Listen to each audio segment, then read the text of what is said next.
Hey, good afternoon. This is Clay with Clay's AC and Auto Repair and Clay Motion here in Grand Rapids, Michigan. If this video is helpful, please like, share, give nice comments, and most of all, subscribe. You can also send me any messages to my Facebook page under Clay's AC and Auto Repair. It's much easier to answer from there.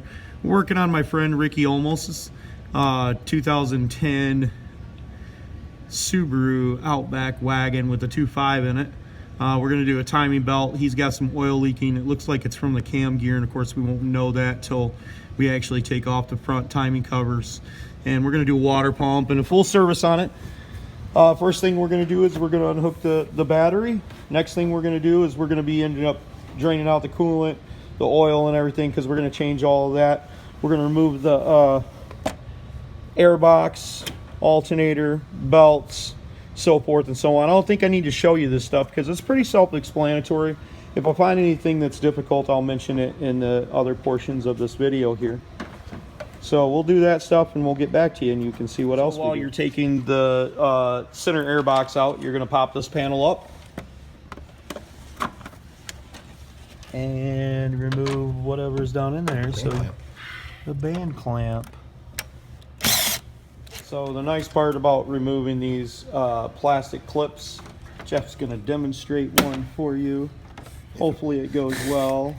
Probably won't because we're making a video of it. There we go. Pull that whole thing out, pull the two parts out, yada yada. So now we're draining the coolant out. We're going to unhook the trans lines right there at the bottom of the radiator. And we've unplugged the fans. We're probably going to, hopefully we can just leave the fans attached to the radiator. Yeah.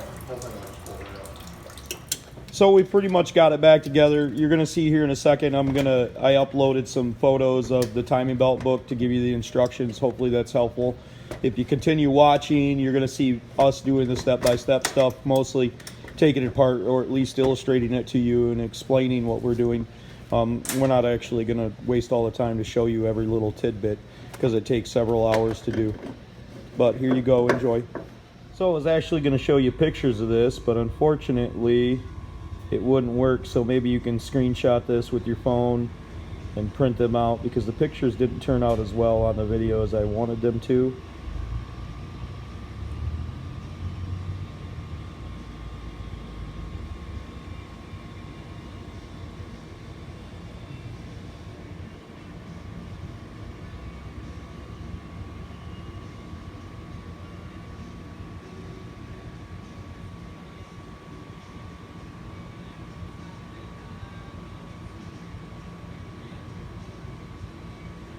Hopefully that's helpful. Okie diddly okie. So we've got the radiator out of there. Now we pulled off the serpentine belt. Now we're gonna set the alternator out of the way and the power steering pump out of the way, and then we'll pull the old air harmonica balancer off. Yippee skippy. So we're undoing the power steering pump right now. We had two 12 millimeters that went in through the front. Jeff's taking off. What size is that on the back? 14 off of the rear to hold the power steering pump on. The two 12 millimeters, you take a socket and extension, run it right through the pulley and take out the two bolts. Okay, so now we're going to pull off the harmonic balancer.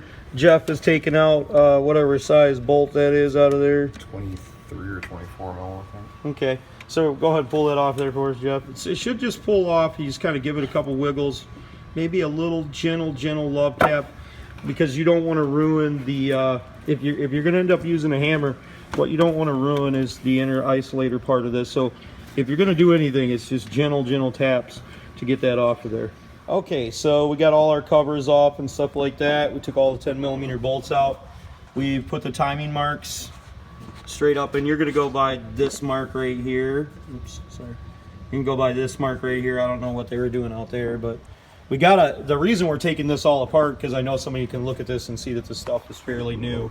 Belt's a little bit old, but we got a bad cam seal right here. When they did the timing and water pump and stuff, they didn't change the cam seals. This is a very common, I mean, so you don't, change, they come in the kit. If it comes in the kit, put it in, I mean, it ain't that big a deal, but we're going to take the cam pulleys off and put new cam seals in it, put new valve cover gaskets on it, etc. And you'll see that here in a couple. Okay, so we got our problem cam gear off, and we had a a bad seal in there, and you can see where it's leaking at the bottom. So we're going to replace that seal. We're going to pull that out of there, and then we're going to put a new seal inside there. And we're also going to do the same thing on the other side. And this, just want to mention, when you guys go to put these cam gears back on, make sure you use a blue Loctite on them. We've experienced issues in the past, and it ain't going to hurt anything to have some Loctite on it. So we got the seal out of there, and we're greasing up the new seal with the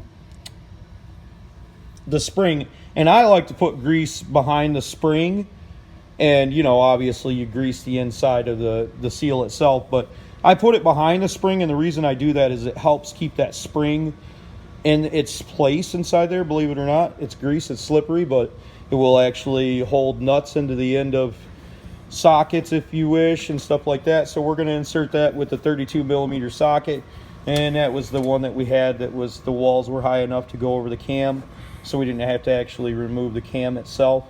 And Jeff is going to push it in there, and then we'll go to the other side. So we got her all installed in there, and put the cam gear back on.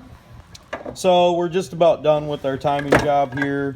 We've gotten everything lined up, and we've spun our motor over and made sure our timing marks were all set at top dead center and pointed at the valve covers the way they're supposed to be, and the crank is pointed at the marks there.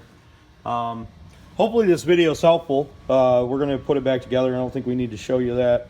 You're able to get it apart. I'm pretty sure you can get it back together. If it was helpful, please subscribe. Like me on Clay's AC and Auto Repair on Facebook, and subscribe to my YouTube page. Remember, you can't break what's already broken, so you might as well give it a try. In this situation, you could break some stuff, but as long as you're close with your timing, you're not gonna, you know, you're not gonna really bend anything or do anything. You just got to make sure all your marks are pointed straight up the way they're supposed to be, and make sure all your lines, we used a Continental belt, make sure all your lines are pointed up where they're supposed to point as well. And hopefully this is helpful. So subscribe. Remember, if anybody else can do it, you can do it too. Thank you.